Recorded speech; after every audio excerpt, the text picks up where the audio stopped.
The night that Dr. Martin Luther King got assassinated, I was in New York City.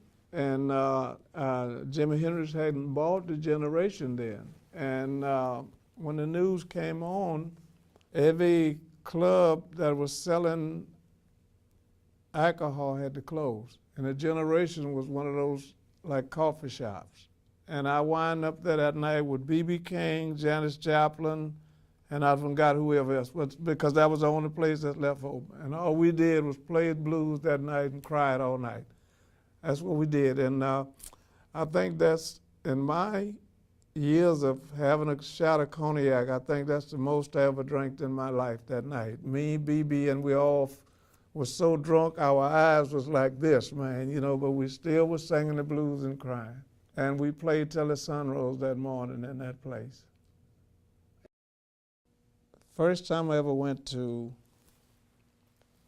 second time I had been to Alabama by myself. I went back to Texas with his lady, Elmo James. And when we finished, the guy didn't pay us.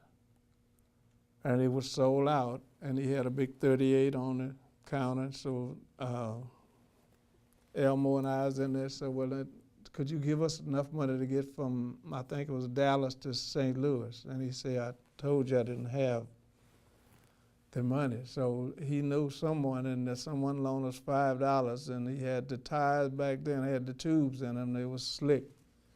And I'm like, oh my God, but I know you ain't gonna keep on playing music, but that's the way life is out here. So I got it and got, the gas was 20 cents a gallon. You know, you could go a long ways then, and there wasn't no expressways. So he filled the car up and he looked at me and he said, well, buddy, you know my boys don't drive all night unless they drink. I'm like, oh my God. So he filled the car up and spent the rest of the money on gas. I'm hungry. And we did make it to East St. Louis, and he borrowed another couple of dollars, and we got to the city limit of Chicago, and he ran out of gas and had a flat.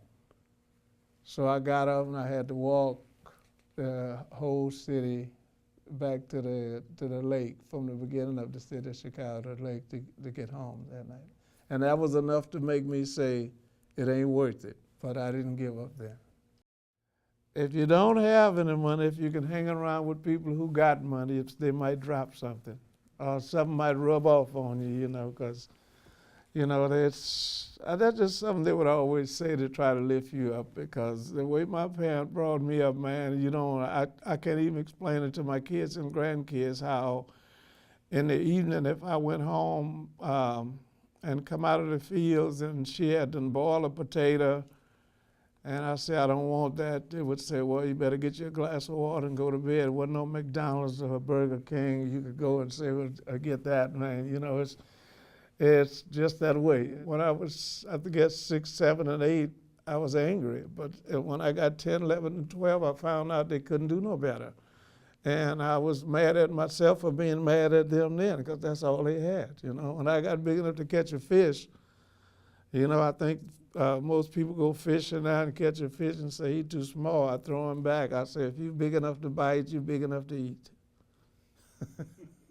Because back in the early days when I went to Chicago, there wasn't no 100 capacity club in Chicago. All of us around 40, 60, and 70 was a big club.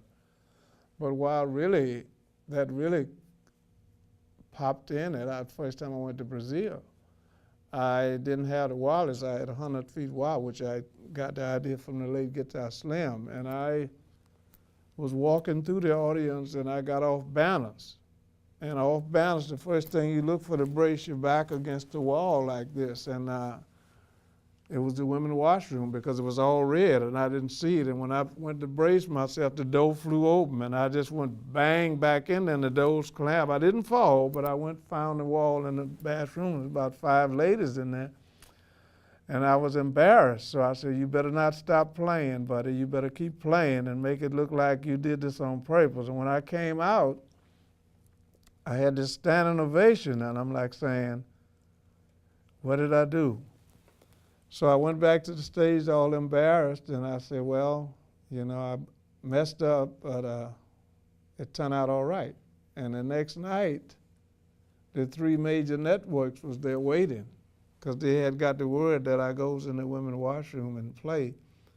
and they didn't turn the television on, and I didn't plan that. So I was on stage, and all of a sudden somebody asked me, they wait until you go to the bathroom, the women's washroom, so they can start taping you for the news tomorrow.